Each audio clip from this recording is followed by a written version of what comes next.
November 19th meeting to order, and we'll start off with the Pledge of Allegiance. I pledge allegiance to the flag of the United States of America and to the republic for which it stands, one nation, under God, indivisible, with liberty and justice for all.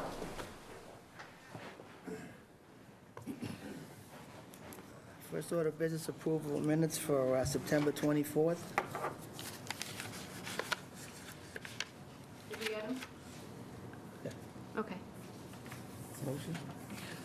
I move to approve the minutes of September 24th, 2014. All those in favor say aye. Aye. Opposed? And that's unanimous. First order of business, 242-1629, request to continue to December 3rd. So moved. Second. All those in favor say aye. Aye. Opposed? And that's unanimous. 242-1627, Gray Pond Road.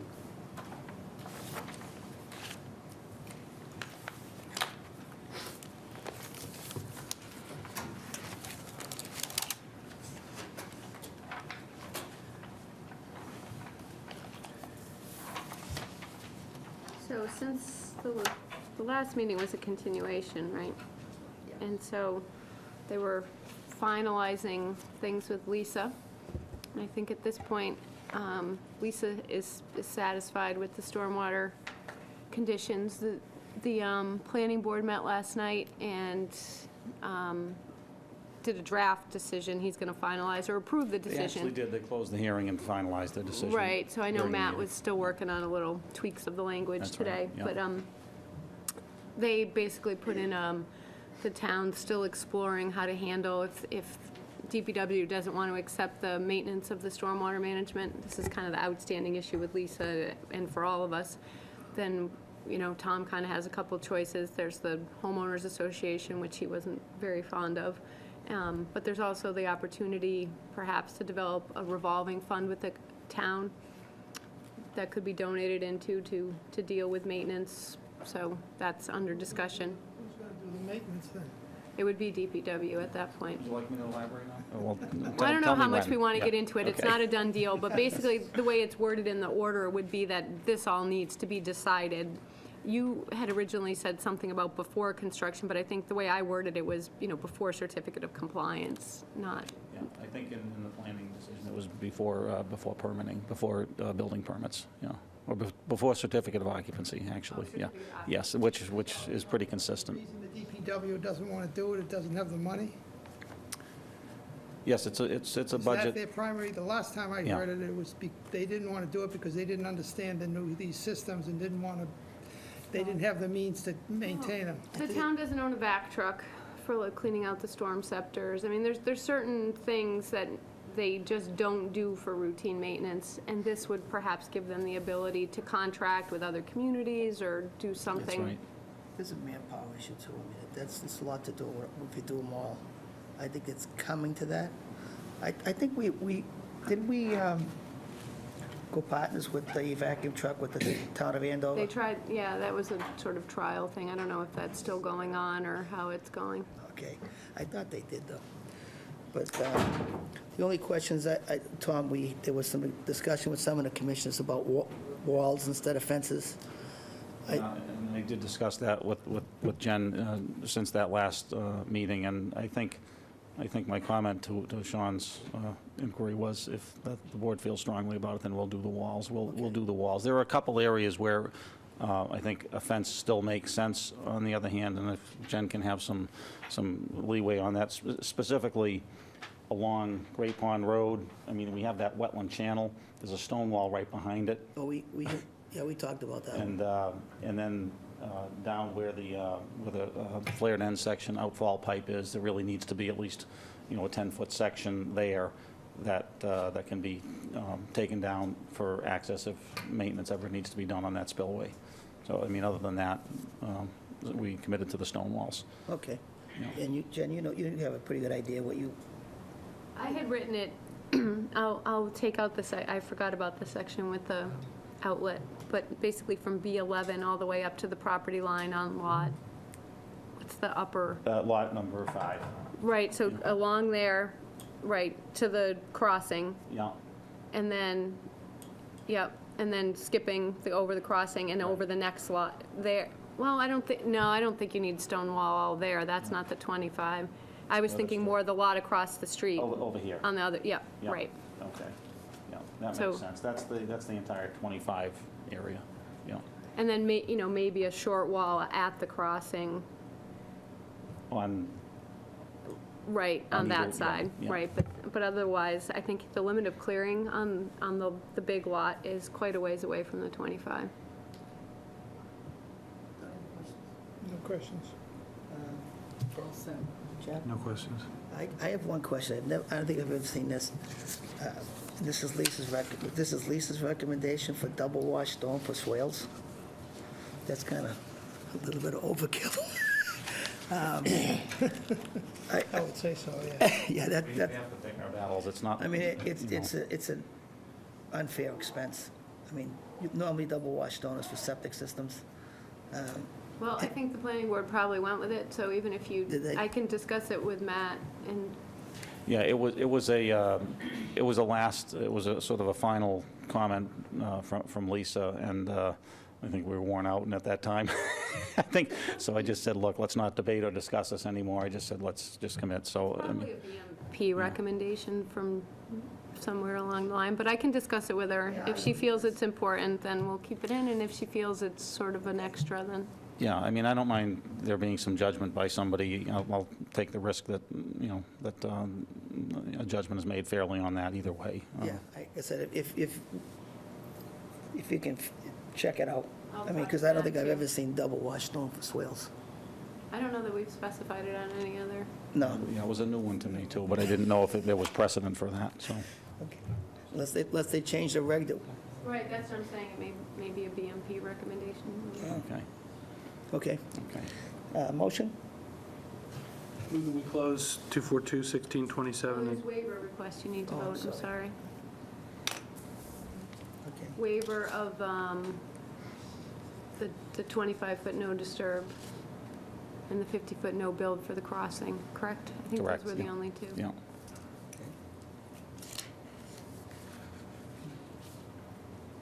So that's first thing. Approve the waivers. I move that we approve the waiver for 242-1627. Second. All those in favor say aye. Aye. Opposed? And that's unanimous. Jack? Yeah, move that we close 242-1627 and issue a decision within 21 days. Second. All those in favor say aye. Aye.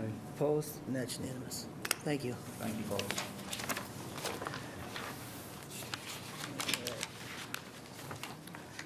Next one is 242-1633, Brook School.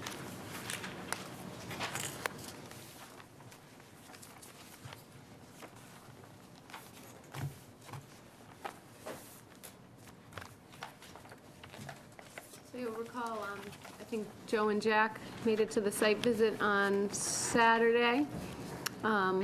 Brooks has since submitted revised plans and a revised narrative, both of the cross-section and of the site. The site plan shows a turbidity curtain. They also submitted a detail of that, which you should have. Joe, yesterday and today, reviewed the materials that were submitted by Brooks and agreed that they comported with what they discussed on site and that he was happy with the project at this point.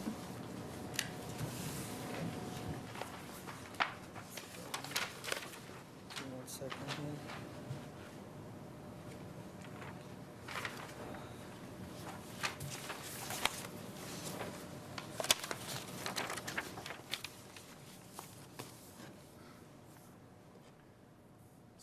Jack, do you want to give us just a... Yeah, sure. We were probably there for half hour, 45 minutes anyway. It took me 15 minutes to find the boathouse, so I was responsible for part of that. But, most of the discussion had to do with the, with details of the retaining wall, the new wall as proposed. as I'm looking at it, it looks exactly how we discussed it. There was modification of geotextile fiber, fabric installed, and it's exactly how it was discussed, as it's shown in the detail. There was also discussion of, a containment boom installed in the lake during construction to limit the amount of siltation that escapes the work area. And I read this over today before the meeting, and it looks like it's described exactly how we wanted it, the fabric to fall to the floor of the lake, float 6 inches above. They put it out there, 5 to 10 feet is what we asked for. I didn't actually go, yeah, actually it looks like about 5 to 10 feet on there, so that, everything looks pretty much compliant. You also indicated the limit of wall repair that is proposed for this year's project, although I think we're trying to approve the entire project as it will be phased in across 5 years. So I think the proposal tonight is for the entire wall, understanding that just what looks to be about 50 feet of wall repair will be done this year, and the remainder will be done, on an unknown schedule in the next 5 years. So that's what I took away from it. I agree, this is exactly how we discussed it on site, and it isn't really very deep there. It's only about, it looks to be about 3 to 4 feet deep at the deepest in the work area. Looks like it's going to be a pretty approvable project.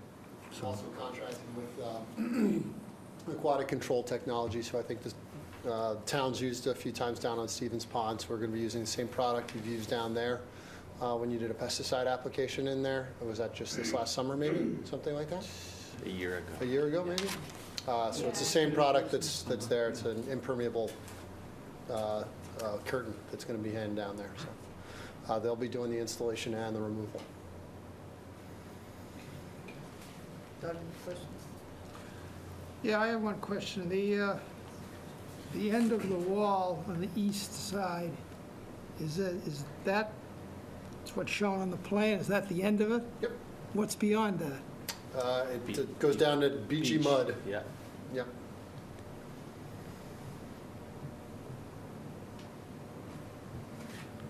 Okay.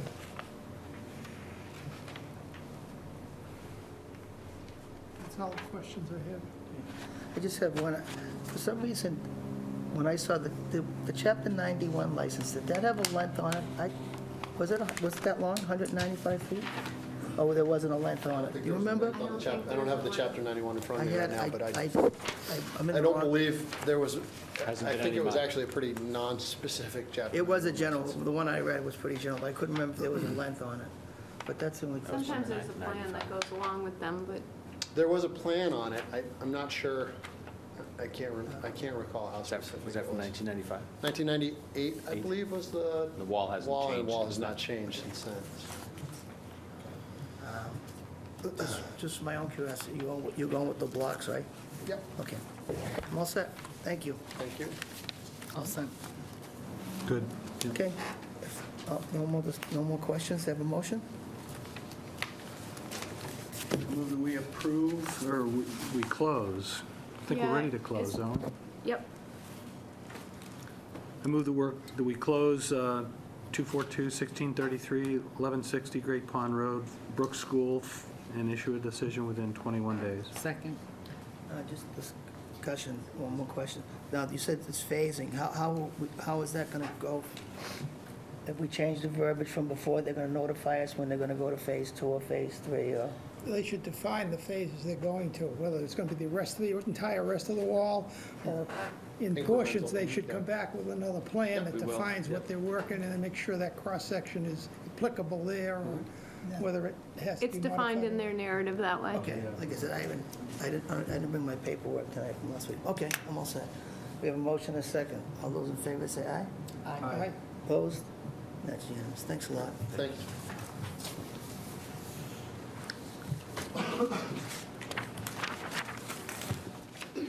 Next one is 242-1631, 294 Chestnut Street.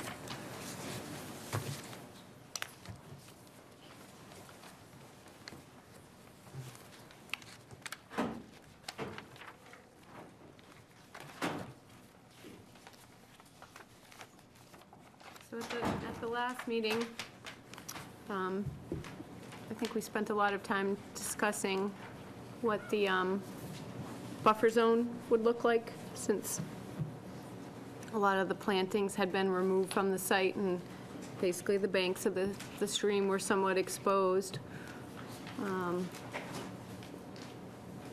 Greg had presented a plan that included sort of what you see on the north side of the site, but the areas to the south of the stream weren't as well defined.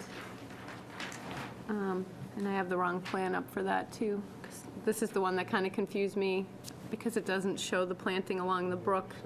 It just kind of shows the area. But the other plan does. This is the revised landscape plan. Yeah.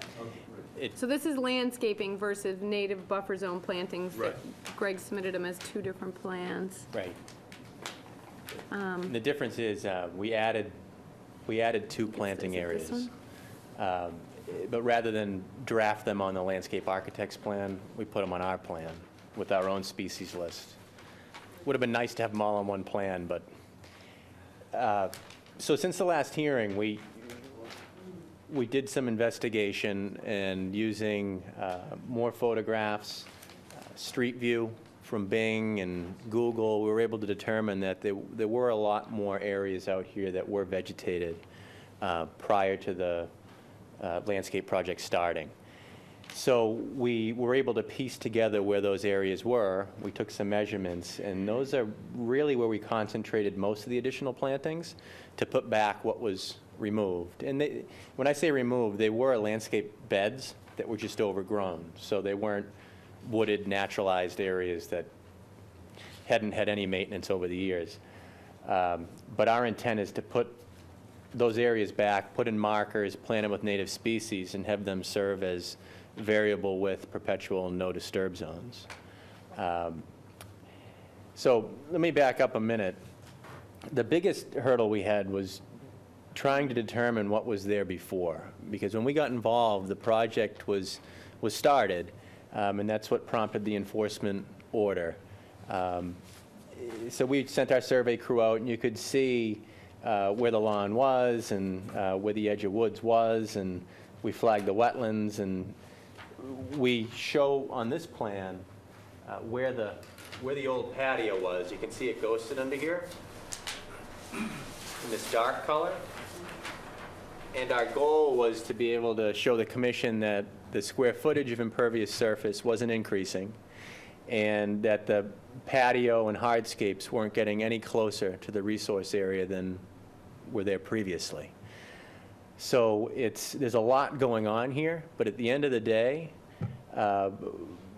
based on my interpretation of the regulations, is only one item that doesn't seem to quite fit with what was there previously and what this commission likes to see in no-build zones and no-disturb zones. And that was the new fountain that was constructed. It's slightly closer to the wetland than what was there before.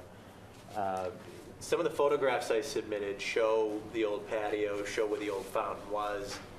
And I remember when I worked on the Folds property next door, I saw the fountain, I saw the patio.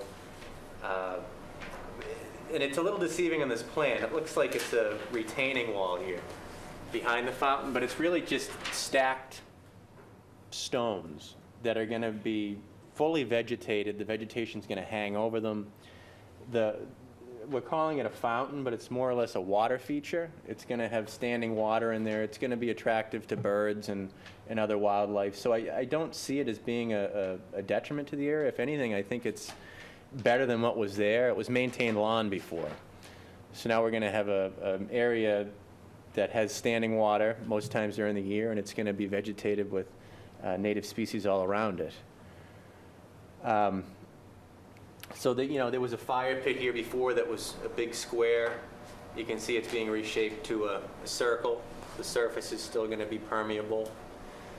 A lot of the flagstone and cobbles and items that were on site before are currently stockpiled, and the intent is to reuse those as stepping stones to get out to these areas. There was a brick patio over here before. There's a new paver walkway being proposed in the same footprint. The bridge has been there for a long, long time. They just want to move the bridge so it's more in line with the walkway to get to this side of the yard. And it's actually in a narrower portion of the stream channel. It's going to be the same size bridge, so that's not increasing. And at the end of the day, there's going to be a lot more planting areas than existed prior to the work. And with the markers in place, it'll serve as a reminder not to encroach into those areas.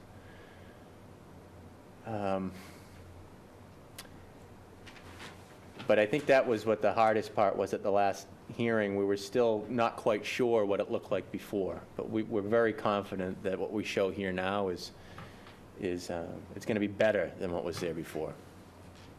And the waiver request that we submitted was for the work in the no-build zone, and more specifically that water feature. And I think there's some photos of the water feature too that. Yep. Thank you. No questions. Jack? Yeah, these areas, I'm focusing on the areas right next to the stream, on either side of it. Let's see, east and west.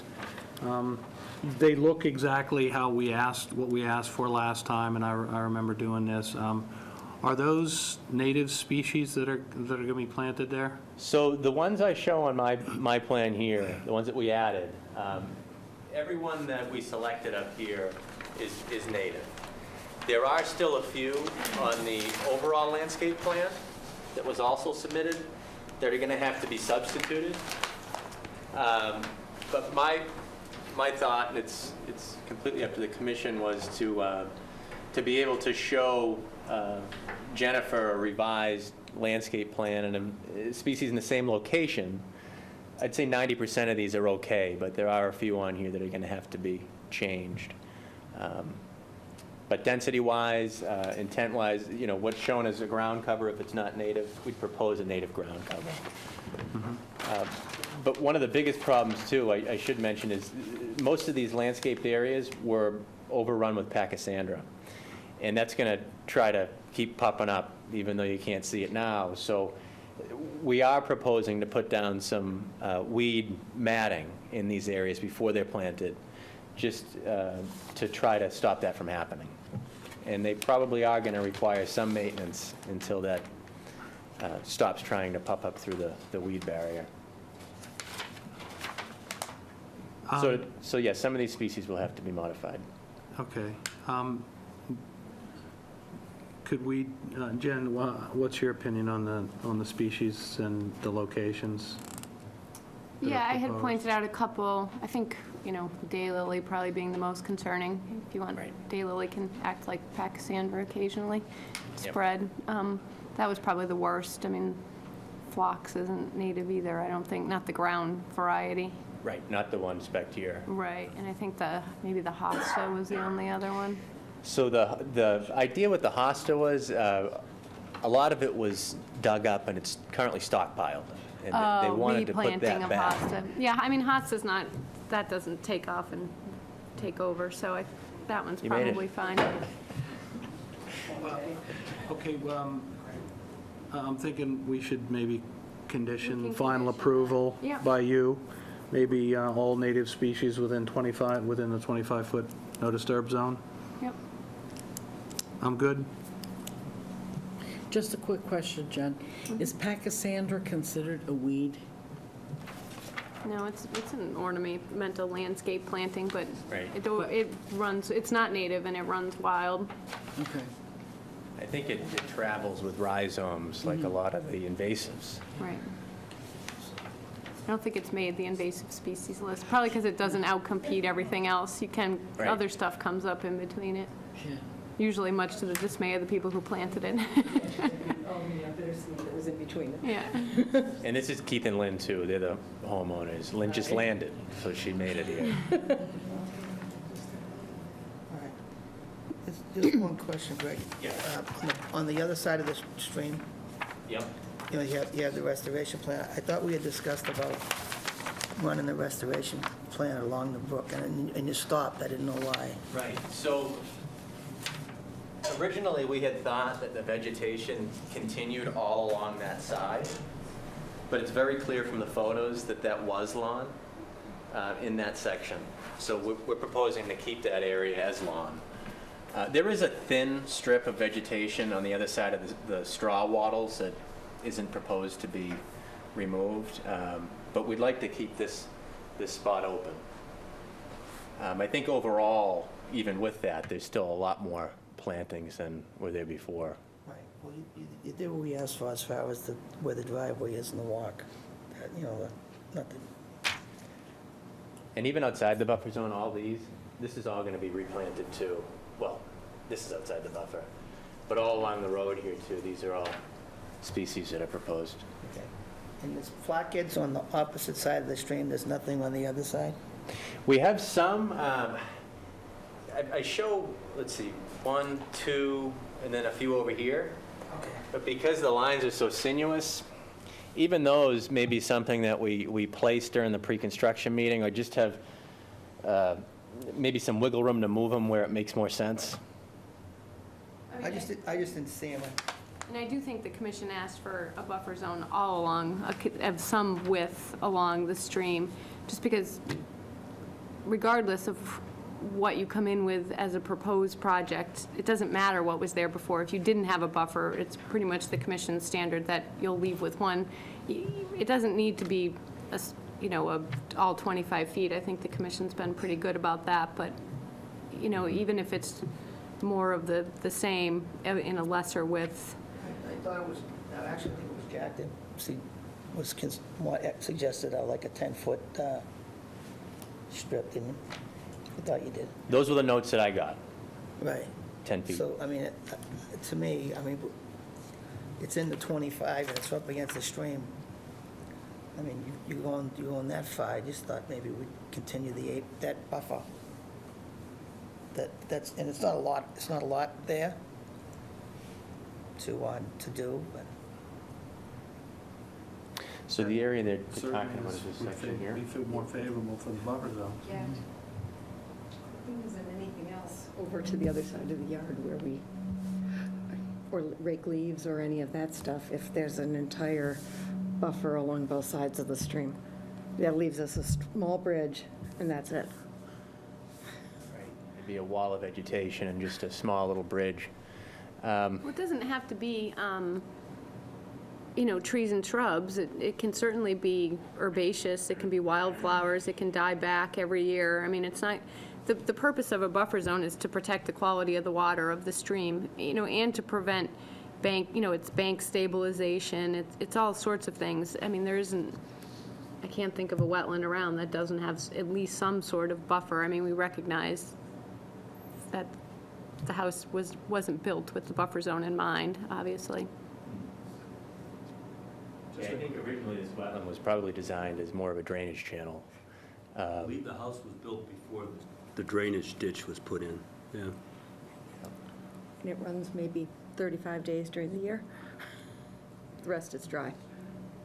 I mean, maybe a low grassy buffer zone of a narrow width, 10 feet or so, I think would serve our purposes. And something like that would be probably mowed once a year to stop any woody vegetation. So it would give you a good line of sight, a good pastoral view back there, but it would still serve as a good buffer zone, too. Could we table this for a few minutes and let you guys move on to the next item and come back in afterwards so we can talk out in the hall a little bit? Would that be okay, or? Joe? You good, Mr. Chairman? Okay. Thank you.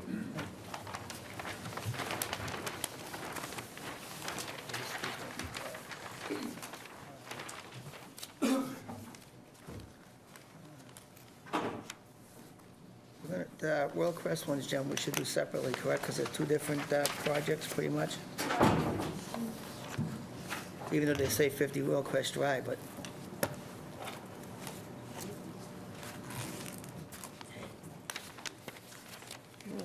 Continue. They gotta be, I know, yeah, but It's got to be open first. Well, I think you can read just one. I think they say the exact same thing, okay. don't they? A little different?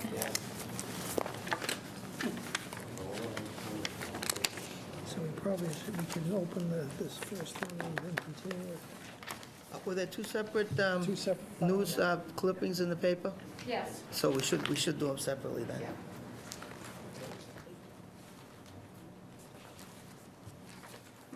One of these days, I'm going to get a legal opinion on this, because we don't read the news switch.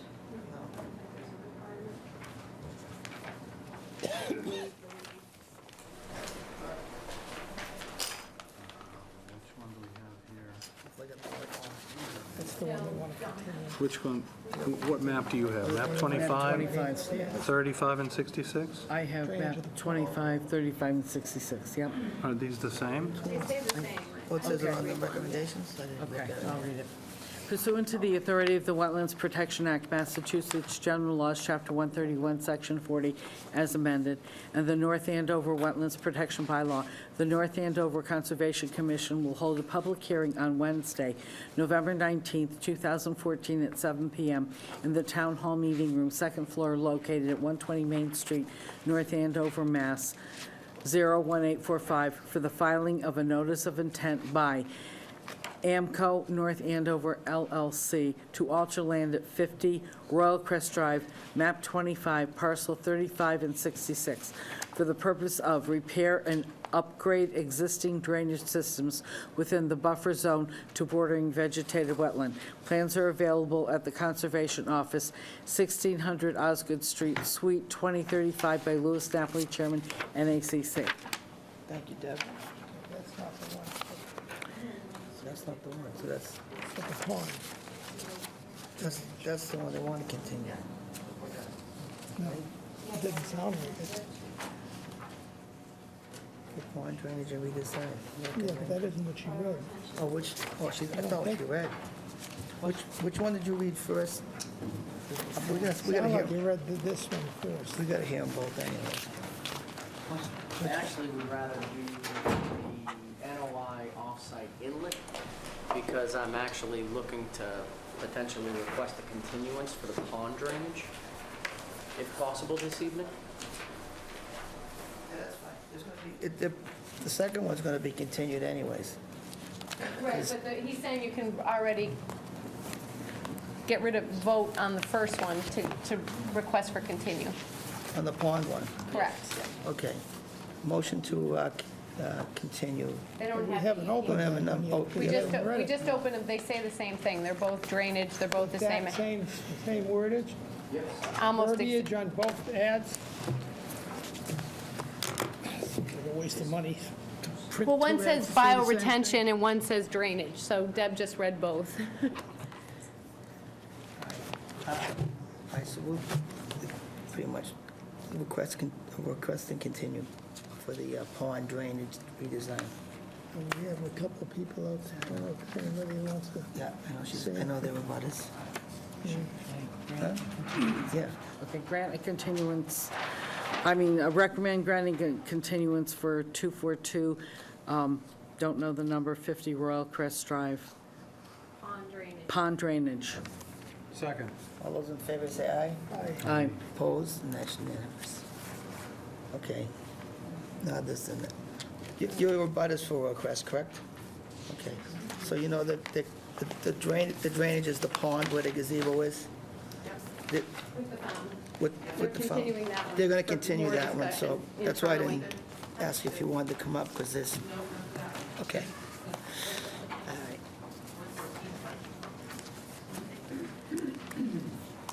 Okay, Ken? All right. Good evening, Mr. Chairman, members of the commission. Kenneth Lanier, Cornerstone Land Consultants, representing the applicant, Aimco North Andover LLC. As you're aware, we're before you this evening for a notice of intent application to alter, modify, repair, and upgrade drainage on the property. More specifically, our goal with this notice of intent application is to address the off-site stormwater that enters onto our property and begins our long process of surcharging our existing drainage system on the property. I believe, as you folks know, we're on our second year of a 5-year plan to modify the drainage, and part of this year's off-site inlet work was to design and address the 38 acres of runoff from off-site that enters into our existing drainage system. In doing so, we identified a couple of locations on that side of the property where that 38 acres of runoff comes onto the parcel, and it's located, as you can see on the plans, and it's near buildings 24, 25, and 26. Which one? You just said 24, 25. I have the one at 14 up. Okay, yep, sure, we'll do that one first. There are actually there are 6 total off-site inlets that come onto our property. 3 of the off-site inlets are located in the northeast section of the property, and they surround buildings 14 and 24, 25, and 26. We've separated this one particular project into 2 separate parts. Main drainage addressing these 2 areas comes from off-site subdivisions, which I have here on an aerial to display for you folks. As you guys are aware, Quail Run Road, as well as Montero Way, both have existing drainage systems that currently, when they were designed or potentially built, don't have any mitigation for the stormwater runoff. They do have swales off the end of their outlet structures from their drainage system, and therefore that drainage swales through and enters directly into the Royal Crest drainage system without any attenuation. Our goal here was to identify those locations and provide some storage and attenuation for that stormwater runoff from those 2 subdivision areas, and in doing so, we have the plan that's before you.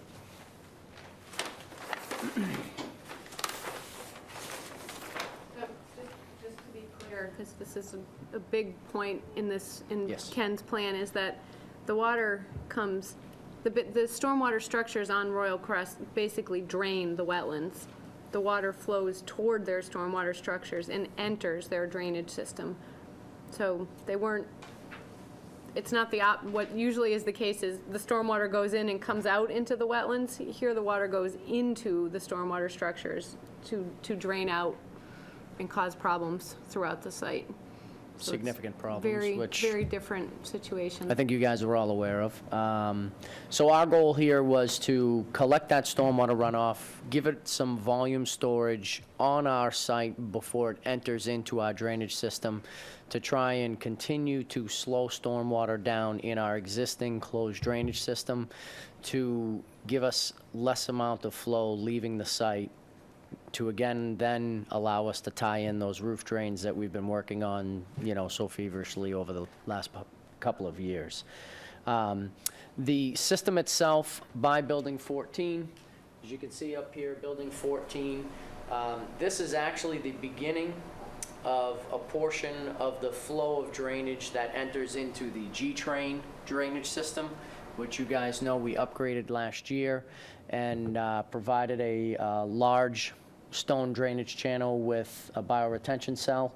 Here, we're going to pick up the off-site drainage from Quail Run Road, and you can see it's very specifically defined in 2 large swales that come from head walls from the off-site drainage system.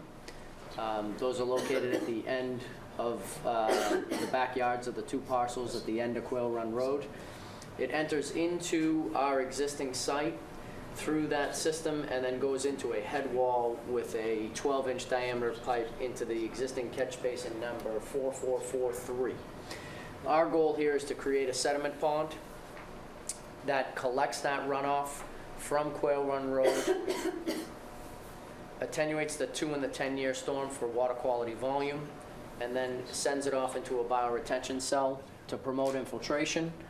Once that cell reaches its volume capacity, it will then enter into the G-train drainage system and head into that new G-train that we developed and designed this year. So again, the goal here is to, attenuate the stormwater, try to provide some water quality volume, clean up a situation that is overtaxing our existing drainage system, and hopefully alleviate any of the drainage problems that are happening off-site and on-site at the same time. We've got a considerable number of plantings. I'm not sure if any of you folks have had the opportunity to take a cruise by the site lately, but we have developed, I think this will be our 5th drainage system upgrade with a bioretention cell. They all seem to be functioning very well. They look great. The company likes them. The residents like them. And they are functioning properly in, the best possible way we could provide them in the space that we have available on site. So although this one's a little bit cramped, we believe that this will provide the best solution for the problem of surcharging this area of the drainage in the northeast section of the site. I say we field any questions on this particular one, and then we can talk about the one on the lower end of that side of the property line as well. So I'd be glad to answer them at this time. No questions. I think one of the issues that isn't easily highlighted here is that the drainage is actually constructed in wetland, in flagged wetland, so there are BVW and intermittent stream channel alterations associated with this, even though it's a constructed drainage system. Just worth noting on the plan. Yeah, I think we have. So there are 4 wetland flags in the P series and 4 wetland flags in the O series that create that drainage channel. And that channel itself would be reconstructed into that sediment forebay to allow for the water to be deposited onto our site as opposed to just directly deposited into our closed drainage system. So our goal is to replicate that with the bioretention cell, similar to how we did it over in the G-train with the T-series wetland, and significantly increase the amount of volume of that wetland series with the bioretention cell. I think you may want to change your wording from fill. It's not technically fill. Very true. Little. Alteration? Yeah, it would be considered alteration with Okay. restoration. Because I think, and you're going to need to fill in the numbers on the Yep. NOI. I think DEP is probably going to pick up on some of that. Okay. Sorry to interrupt, I just wanted to point out, because that's something that I thought you might want to discuss. Any questions? Jack? Yeah, this drain basin B looks to be along the side of the road by the garage, at the outlet of the bioretention area? Yes. Okay, where does that flow to? This would be this drain basin here. Yes, yes. And what it does is it would collect the stormwater runoff from the bioretention cell. It will then flow into the existing catch basin 2235, which is directly in front of the garages, 109 feet away. Yep. All right? Okay, And then so- from there, it heads to catch basins that are directly in the intersection of buildings 10 and 11, and right out into that G-train channel. That's what we, all right. I Yes. didn't make that connection. Yep. And your convention, I wasn't clear about your convention here. The dark lines being new, the Yes, sir. narrower lines being existing. I'm good. I have no, actually, one other question. Are these stormwater management plans reviewed by third party? That was one of my recommendations. I suggest both the commission do a site visit and Lisa Eggleston Environmental be involved, because this is sort of definitely. It's a little out of the ordinary. Right, it doesn't quite Yeah. meet the stormwater standards as you would expect them to, but then Royal Crest is quite a different scenario in general. Plus, the one he's going to narrate next is a little bit more A little bit intense. more out there, huh? Okay. Well, we have a third-party review coming on this anyways. It's, I don't have a problem with what I see so far. It's the next part. Yep, all right. The second of these two upgrades to the system addresses the stormwater runoff that actually comes off of the subdivision Montero Way. It's the smaller cul-de-sac that's located off of Quail Run Road. And that subdivision, again, directly collects all their stormwater runoff in a catch basin drain manhole system and directs it into the wetland area closest to the garage and opposite buildings 25 and 24. You can see the existing channels shown at the top of building 25 and also at the top of building 24. Those two systems enter into the closed drainage system that loops around and ties into what we considered, if you recall from the clubhouse work, we did the X-train for the drainage system, the most surcharged line system that we have on the property. So our goal here was to intercept that runoff coming onto the property, again, provide volume where it could be stored, promote infiltration, evaporation, and then utilize that area through some grading techniques and swales to actually take it out of the closed drainage system and allow it to go overland behind the maintenance garage and into the BVW that runs behind building 38. There's an existing intermittent stream there that collects runoff and places it into what we're calling the C-train drainage. And as you may or may not recall, we just constructed the Building 34 biocell to pull a significant amount of drainage away from that C-train so that we could entertain this drainage into that C-train.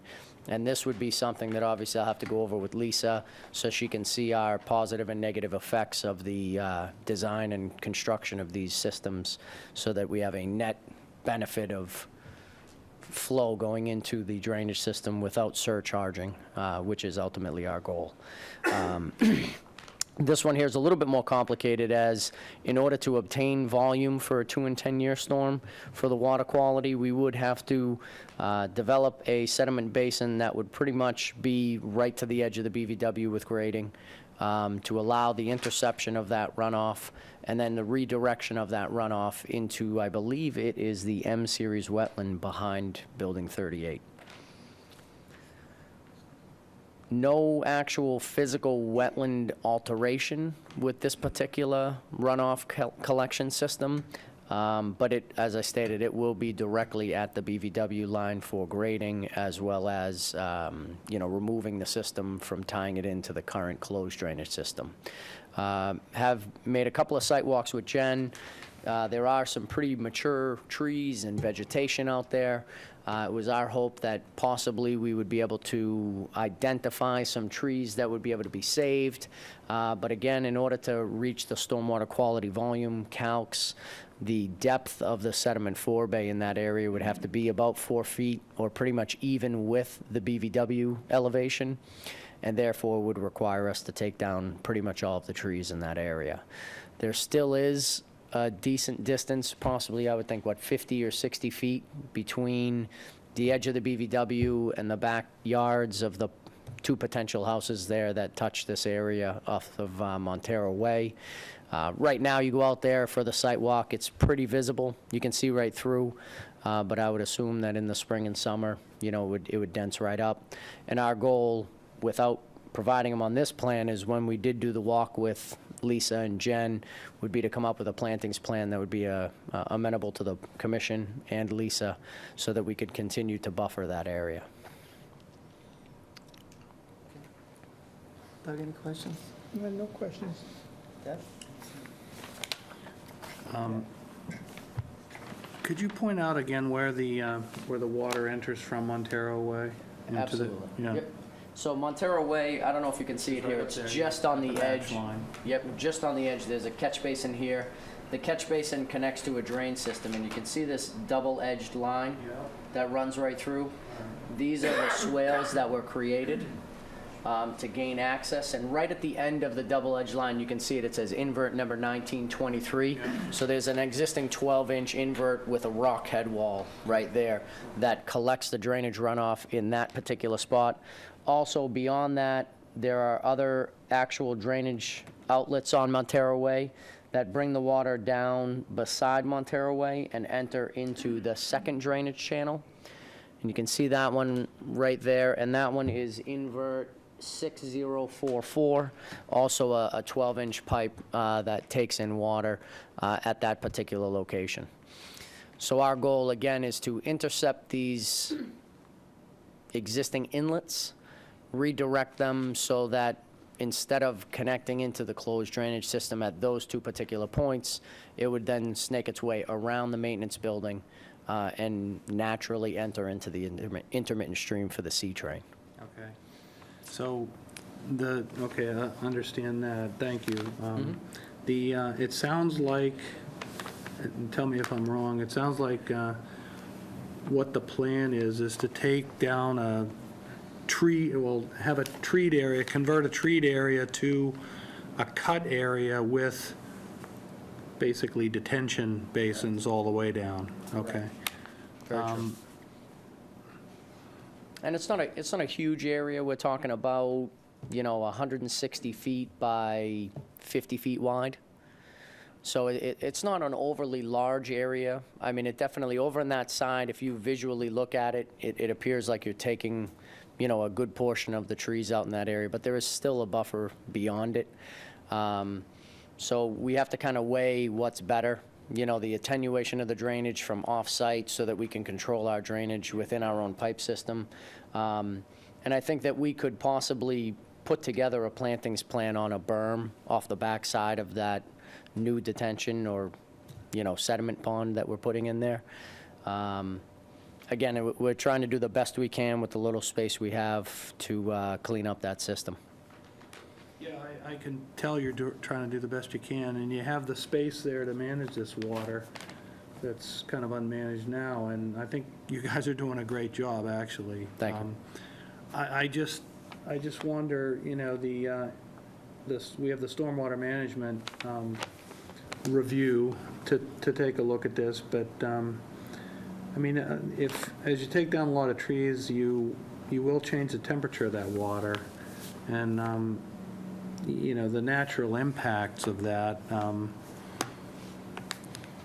don't know, it makes me think that it might go beyond just the consideration of stormwater management,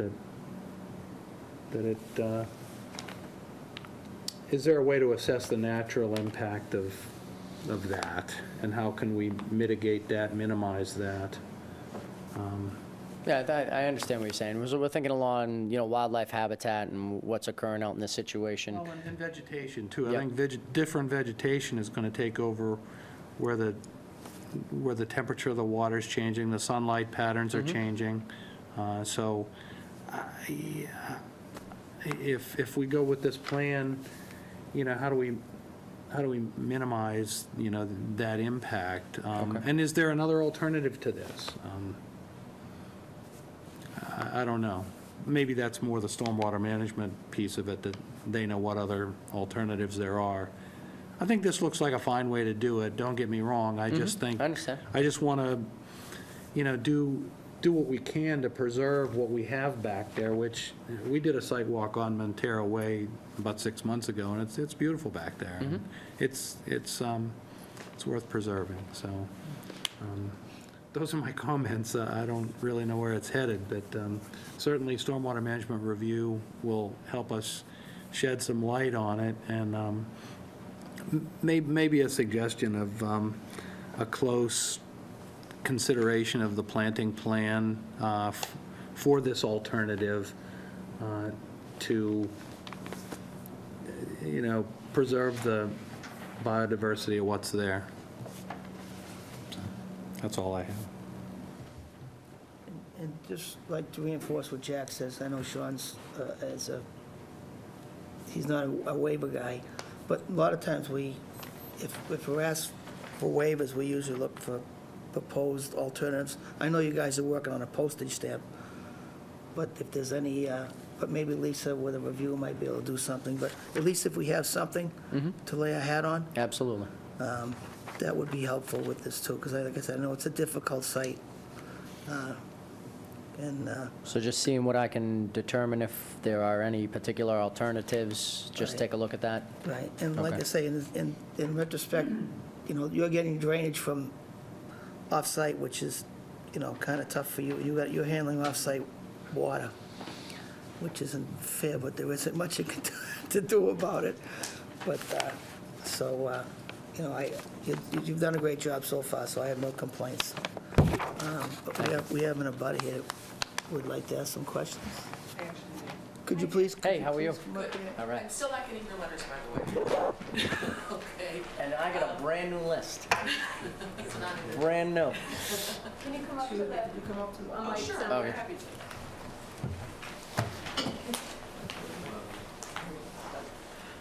That's awesome. Okay. Hi, Roseanne Wise. I'm actually at 95 Hillside Road, which is a little bit further down from Ontario Way.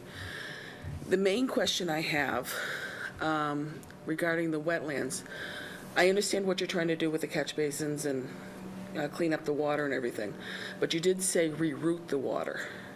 That is correct. Where is it being rerouted to? Because I'm in the lower part of those wetlands. Yep, so you're actually in the next three I know. off-site Yeah. inlets that come onto our property. Yeah. So really, these three, I don't want to say don't really have any effect on you. I mean, obviously, that's all part of that main Yeah. wetland system in the back there.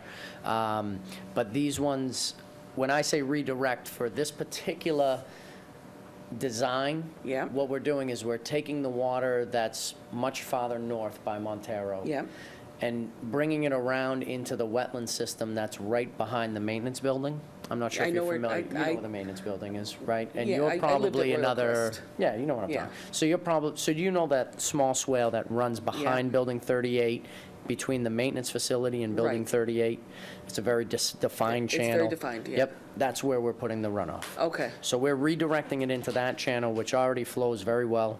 It runs, I Okay. believe, probably 6 or 8 months out of the year. It has a larger inlet, Yeah. so it can handle the flow. And we've actually taken, I want to say, 29% of the water in that closed drainage system out already this year by Okay. developing that bioretention swale in front of Building 34 Okay. along the entry drive. Yep. So we've opened up the volume availability in that system. So Okay. technically, So we're not draining yet. And you're this- not. And this isn't going to be contributing to the issues we're having? It isn't. It'll be. Okay, that's the only, when you said redirect, I just Yep, wanted to make nope, sure. that's fine, absolutely. Okay. And your stuff is going to be done Well, next you'll year. see me again. Yeah, I oh yeah, no, promise. it'll be done next year. We couldn't address the other 3 inlets without developing the bioswale at 34. Okay. And we're also, developing an additional bioswale this year to handle a lot of that runoff from the A train and the B train, which are Yeah. the drainage systems up by, there. the 45 cluster Yeah. of circles and the 35, 37, 39 cluster, because those are where the Which is 3. where That's yeah. where you guys are. Yep, you're on that Okay. wetland area there. I just want to make sure when you said redirect, you weren't putting it into, Not at all. okay, thank you. Yes, ma'am. Okay. Thank you. Sure. Oh, here you. Is that what we I need? think we should probably establish escrow. Okay, yeah, you only have one so far, right? Right, this would be just for this particular filing. Okay. I don't think we have any escrow left, right, Ken? I It's don't all believe we do. been released. Yeah, So we maybe have- start with 1,000. Yeah, that would go be from fine. there. Absolutely. All right. I move that we establish an escrow account for third-party review of stormwater management for $1,000. Second. All those in favor say aye. Aye. Opposed, and that's unanimous. So that's all set, so we can continue. And, I'll set up a site visit with Lisa, and if anyone wants to come, and then maybe if you all want to go, out after we meet with Lisa, maybe if anyone else wants to come out, we can do it again. Okay. Yeah, I think that would be great. Absolutely. So next meeting, you think, Jen? We can always continue if we're not Yeah, ready. I mean, I think the next meeting, we'll at least have Lisa out there, but we got Thanksgiving, so let's see how we do and if I need to continue. December 3rd or December 17th? I actually have 2 other meetings on the 3rd, so is there by chance we can push it to the Just to the- 17th? is it Yeah. the 17th? Yeah, December, okay, so continue to December 17th. Second. All those in favor say aye. Aye. Opposed, and that's unanimous. Wonderful, thank you very much. Thank you. Have a great evening. You too.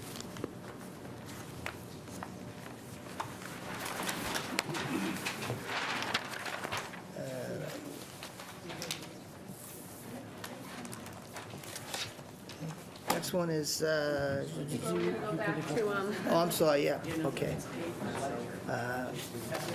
294 Chestnut Street.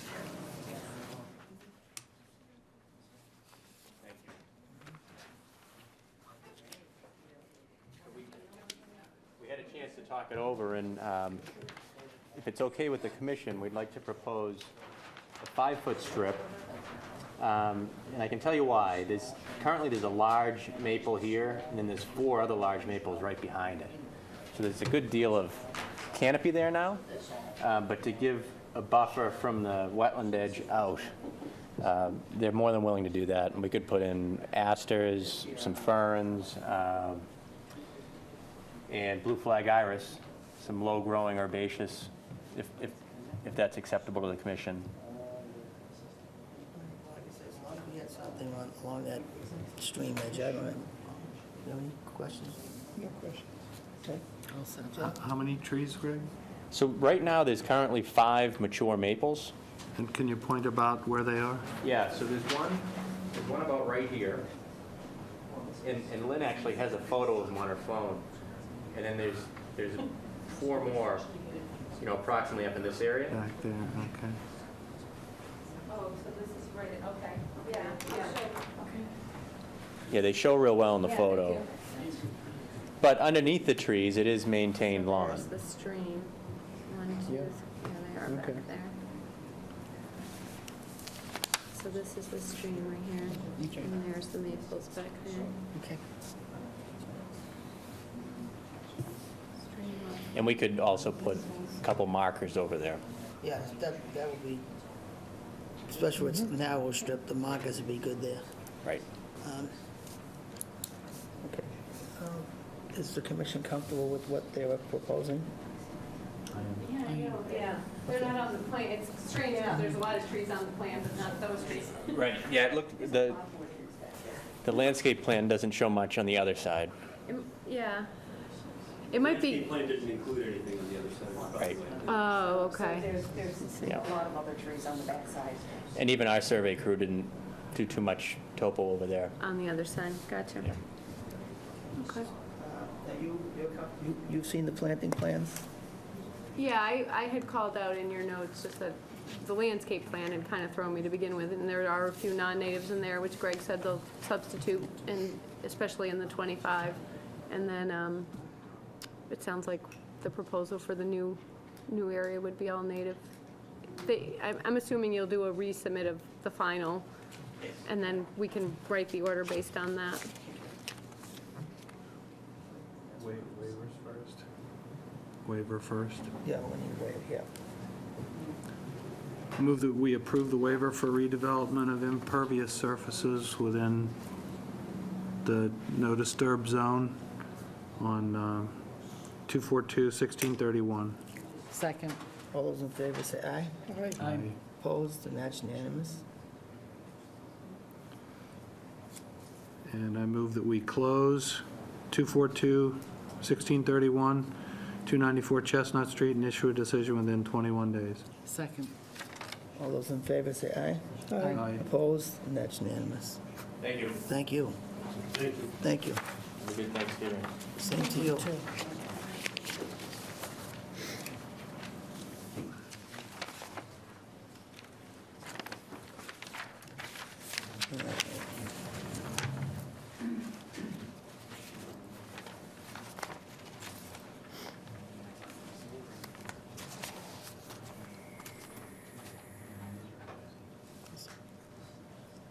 Okay, next order of business is, hold on, 242757, PCOC request for 101 Sherwood Drive. It's here for this one. So Heidi reviewed, this is the roadway utilities and stormwater order. The house itself was constructed under 242805 and received a full COC. Sherwood is not a town-accepted street. The OOC for Sherwood required an as-built for the roadway, and we don't have one. But Lot 12 does have an as-built. And there are no stormwater features or easements on this particular lot. And Heidi confirmed that there are no particular violations on this lot either, so she recommends release from the roadway order. Any questions? Motion? I move that we issue the PCOC for 242757, 101 Sherwood Drive, Lot 12 only. Second. All those in favor say aye. Aye. Opposed? And that's unanimous. Next one is a PCOC for 242-273, 41 North Cross Road. This one gets a little dicier because it does have a detention pond on it. There are no wetlands on the lot, just the detention pond, so this is another roadway utilities and stormwater. The house and septic were built under 242488, and it received, Lot 7, this particular house, did receive a PCOC from that order, although Lot 8 is still outstanding. North Cross, also not a town-accepted street. Heidi said it was, somehow the order was recorded in a way that it missed a lot of the previous sales on the house. It was difficult to find. There is no requirement for as-built plans. And there was a strange condition in the order. The proposed retention pond on lots 7 and 8 shall be completed and approved by the NACC prior to commencement of any work for the construction of North Cross Road. So technically, I mean, it has been built, it is there. Oh, Heidi did take some photos, which I should.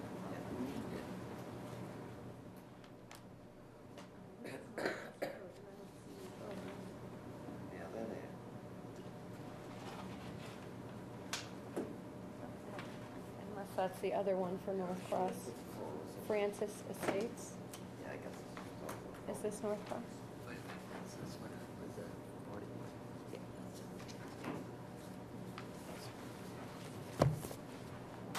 Oh, so this is another, this looks like the one on Woodby back in the day. This is the easement we're talking about? This is the drainage. But we wouldn't usually require the homeowner, you know, before we'd give a PCOC to the full, or, you know, the full order for the roadway construction, we would make him maintain that. Not that it's ever gonna happen.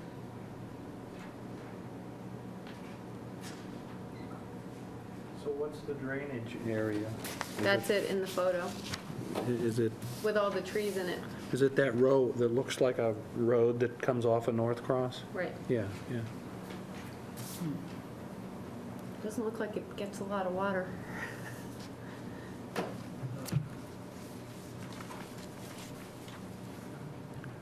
it's right down, it's got the road going right down to it. Right. So I don't know where that water goes if it doesn't go there.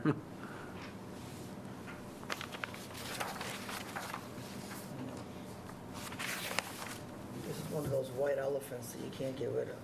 What are you gonna do if it doesn't function? This is very similar to the 7 Olympic Lane, where they were supposed to, a meeting or two ago, we talked about they had to construct the flood mitigation area prior to building the house.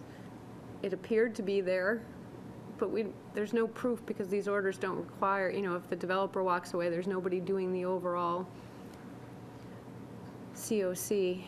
I mean, are we gonna hold this homeowner liable for maintaining that detention pond? Not to mention it's been sold 2 or 3 times, so. There's not much, I mean, to me, I don't think there's much we can do here. I think we should just issue the PCOC unless somebody has some creative ideas. No, Doesn't seem to be a problem with anything. no, it's not. So I think nature's taken over. Right. It's not a problem, and Deb, let's not make one out of it. Jack? I don't have any questions. Motion? Motion to issue a PCOC for 242, 273, 41 North Cross Road, Lot 7. Second. All those in favor say aye. Aye. Opposed? And that's unanimous. Next one is 242-1531, COC request for 315 Turnpike Street, Merrimack College. This was at the Volpe Center. Today.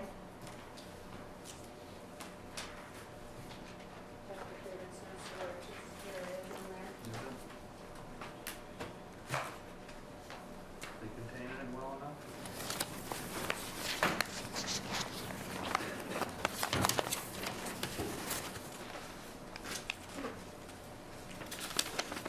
So Heidi was out there today with Jeff from WPI.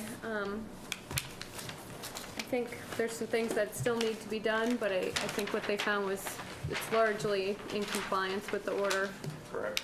And I'll let you highlight what Okay. still needs to be. Sure. I don't have Heidi's comments with me, but I think what I've highlighted here addresses some of them. The first issue was some plan issues which were noted. There was a flared end section that's noted on this as-built plan that states that it was not actually installed. It is in fact actually installed, so we confirmed the fact that it was there. And then the other issue, there was an inset on the original site plans that showed the work on the drainage that extends pretty close to the Andover line between the Andover and North Andover town boundary. So I've notified the engineer. I didn't get the information from Heidi until today anyways, which is fine. So we're going to try to get an updated site plan that shows that information. Some of the issues out there, they did remove the erosion control in the wetland boundary as shown in the blue here. What they did was to rip out the silt fence, so you have kind of a very narrow open trench with some soil clumps cast along. So we're going to have them try to get that raked up. There's not really any potential for erosion, but it's not complete. So they're going to go ahead and take care of that. And I think that really... Stormwater maintenance, proof of maintenance of the stormwater Correct, system. thank you. I've requested that information from the engineer or Merrimack College, whomever has that information on the maintenance of the stormwater management system. We looked at some of the catch basins out there. I know in fact that they did do that work, but obviously we need to get you that proof, which was required as part of the certificate of compliance request and closing out of the project. So I believe that was all that we talked about. All in all, it's in very good shape. There's just those minor issues that we need to take care of. And I'm sorry, we couldn't, Heidi was out all last week, so she was out sick and a few things, so we just didn't really get to it until this I week, which understand. is That's- unfortunate. That's fine, and I Try didn't to- pick it up before I submitted it, so we'll deal with it.